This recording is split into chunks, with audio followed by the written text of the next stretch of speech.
ఫిబ్రవరి 28వ తారీఖున మొదలైన Israel America Iran యుద్ధం 11వ రోజులోకి ఎంటర్ అవ్వడం జరిగింది. 11వ రోజున ఈ యుద్ధం ఏంటంటే ఒక ప్రపంచ యుద్ధం కింద టర్న్ అయిపోయింది. ఒక ప్రపంచ యుద్ధమే అని చెప్పాలి. ఎందుకంటే ఇప్పుడు ఇరాన్లో కొత్త లీడర్ రావడం, ఇరాన్లో కొత్త లీడర్ ఆయితుల్లా అలీ ఖైమోనీ కుమారుడు ఖైమోనీ ముస్తాఫా. ఈ ఖైమోనీ ముస్తాఫా చాలా డేంజర్. ఎవరు? ఆయితుల్లా అలీ ఖైమోనీ కంటే డేంజర్. 56 సంవత్సరాల వయసు. కానీ ఆయన అంతకుముందే IRGCకి కమాండర్గా ఉండడం, ఒక డిప్యూటీ ఇరాన్ ఇరాక్ యుద్ధాన్ని మొత్తం దగ్గరుండి నడిపించడం వల్ల ఆయనకి ఆర్మీ మీద గ్రిప్ ఉంది. ఇరాన్ అంటే మొత్తం విషయాలు తెలుసు. ఒక వ్యూహకర్త కూడా. ఆయన నిన్న సుప్రీం లీడర్గా ప్రకటించిన వెంటనే IRGCలో ఒక నూతన ఉత్సాహం. ప్రజలు ముఖ్యంగా రాజధాని టెహరాన్లో వీధుల్లోకి వచ్చి సంబరాలు చేసుకోవడం, సెలబ్రేషన్ షాకు డొనాల్డ్ ట్రంప్కి. ఎందుకంటే ఈ ఆయుధంలో నేను అటాక్ చేసి ఖైమోనీని చంపేస్తే మొత్తం ప్రభుత్వాన్ని అంతటినీ ప్రజలు ఒక ఉద్దేశం, ఒక ఇమాజినేషన్లో డొనాల్డ్ ట్రంప్ ఉన్నారు. కానీ కొత్త ఆయుధల్లా అలీ ఖైమోనీ చనిపోయినా ఇరాన్ రోజులుగా ఇప్పుడు కొత్త ఖైమోనీ రావడం, ఆయన్ని సెలబ్రేట్ చేసుకోవడం. వెంటనే ఇరాన్ ఆర్మీ ఒక విస్తృతమైన దాడులకు పాల్పడి ఈవెన్ నాటో దేశమైన యూరోప్లో పాటు కూడా అయిన టర్కీ మీద దారుణం. అంటే నాటో దేశాల మీద ఇంతవరకు ఈవెన్ రష్యా కూడా అటాక్ చేయలేదండి ఉక్రెయిన్ యుద్ధంలో. ఎందుకంటే ఆర్టికల్ 5 అంటూ ఒకటి అప్లై చేస్తే నాటో దేశాలన్నీ కంటే అది చాలా తీవ్రమైన అటాక్గా ఇప్పుడు వారి నిపుణులు ఆయితుల్లా అలీ ఖైమోనీ ముఖ్యంగా ఆయిల్ అసెట్స్ని టార్గెట్ చేసుకున్నాడు. అందుకనే వెంటనే ప్రపంచవ్యాప్తంగా ఎందుకు 11వ రోజు యుద్ధం ప్రపంచ యుద్ధం కింద టర్న్ అయిపోయిందంటే ఈయన ఆయిల్ అసెట్స్ని అటాక్ చేయడం వల్ల ఈవెన్ హైఫాలో, అంటే ఇజ్రాయెల్ హైఫాలో అతిపెద్ద వల్ల, ఈవెన్ గల్ఫ్ ఆఫ్ హార్మూజ్లో, తర్వాత ఖతారు, బహ్రెయిన్లో ఆయిల్ అసెట్స్ని అటాక్ చేయడం వల్ల ఏమైందంటే ప్రపంచవ్యాప్తంగా పెరిగింది. $30 పెరిగింది బ్రెంట్ ఒక బ్యారల్ వాల్యూ అనమాట. అంటే $120 బ్రెంట్ ఒక బ్యారెల్ విలువ టచ్ చేసేటప్పటికి ప్రపంచవ్యాప్తంగా స్టాక్ మార్కెట్లు కొలాప్స్ అయిపోయినాయి అనమాట.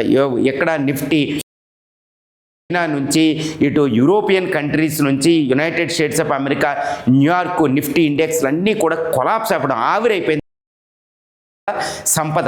ప్రపంచవ్యాప్తంగా ఒక ఆందోళన, ద్రవ్యోల్బణం పెరిగిపోయింది, ప్రపంచం అంతా విపత్తులోకి వెళ్ళిపోతుందని IMF కూడా ప్రకటించడం.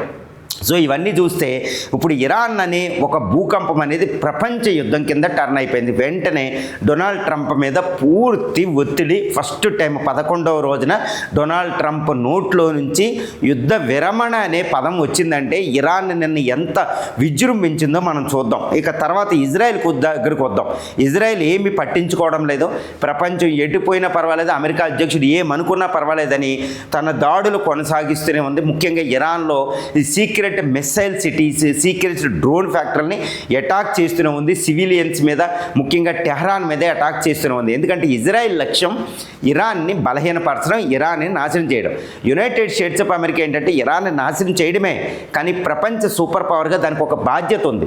ప్రపంచంలో ఆయిల్ సప్లైస్ చక్కగా అయ్యేటట్టు చూడాలి. ఈరోజు ఆయిల్ రేటు పెరిగిపోతుంది కాబట్టి ఇంకా డొనాల్డ్ ట్రంప్ మీద ప్రపంచం అంతా ఆయన మీద ఒత్తిడి తీసుకొస్తుంది. ఈవెన్ మిత్ర దేశాలు, ఈ శత్రు దేశాలు కూడా ఆయన్ని ఒత్తిడి తీసుకొస్తున్నాయి.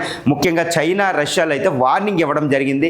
ఏమనంటే ఈ కొత్తగా వచ్చిన ఆయితుల్లా అలీ ఖైమోనీ కొడుకు ముస్తాఫాని చంపితే మాత్రం మేము ప్రత్యక్షంగా యుద్ధంలో రావాల్సి వస్తుందంటూ ఇటు చైనా, రష్యాలు ఒక రకంగా ఆ టోన్తో మాట్లాడడం జరిగిందనమాట. వెంటనే డొనాల్డ్ ట్రంప్ కూడా ఇటు పుతిన్కి మాట్లాడడం జరిగింది. ఇటు ఉక్రెయిన్, ఇటు ఇరాన్ యుద్ధాన్ని ఎలా విరమించాలి అని డొనాల్డ్ ట్రంప్ అక్కడ మాట్లాడడం, అదేవిధంగా ఇజ్రాయెల్తో మాట్లాడి నేను యుద్ధ విరమణ యుద్ధ విరమణ చేస్తాను అంటూ డొనాల్డ్ ట్రంప్ మాట్లాడడం, అదేవిధంగా ఈ ఇరాన్లో మేము ఏదైతే లక్ష్యాలు సాధించాలనుకున్నామో అదంతా నాశనం చేసాం, ఇరాన్ ఎయిర్ ఫోర్స్ని నాశనం చేసేసాం, ఇంకా అక్కడ ఏమీ లేదు, కాబట్టి యుద్ధం ఇంకా ఎండ్ అవ్వడం ఒకటే ఉంది అంటూ డొనాల్డ్ ట్రంప్ నోట్లోంచి మాట రావడం. అంటే ఏంటి అంటే ఫస్ట్ టైము ట్రంప్ వెనక్కి తగ్గడం జరిగింది, ఇరాన్ విజృంభించడం జరుగుతుంది. కానీ ఈ మధ్యలో ఇజ్రాయెల్ ఏంటంటే కేవలం ఇరాన్ని నాశనం చేసే ఉద్దేశంతోనే అటాకులు కొనసాగిస్తూనే ఉంది. ప్రస్తుతం యుద్ధం ఆగడం మాత్రం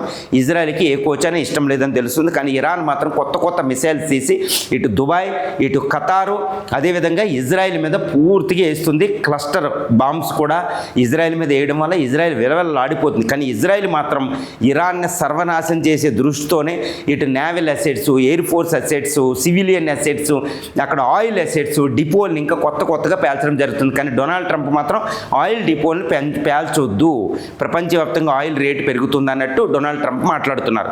కానీ ఇప్పుడు ఈ యుద్ధం ఏంటంటే ప్రతి దేశంలో కూడా ఒక విషయం అయిపోయింది. ఇప్పుడు బ్రిటన్ పార్లమెంట్లో నుంచి, ఇండియన్ పార్లమెంట్లో నుంచి ప్రతి దేశంలో కూడా దీని సెగలు అంటే దీని వేడి అనేది ప్రతి చిన్న నుంచి పెద్ద దేశానికి, ప్రపంచంలో 200 దేశాలకి పాగినట్టు తెలుస్తుంది. కాబట్టి ఇరాన్ యుద్ధం ఎప్పుడు ఆపుతారు అంటూ అమెరికా మీద ప్రెజర్. కాబట్టి అమెరికా యుద్ధాన్ని కొనసాగించే స్థితిలో ఇక్కడ లేదు. ఏ క్షణమైనా అంటే ఏ రోజైనా మనకి యుద్ధ విరమణ అనేది మనకు వచ్చే అవకాశం ఉంది.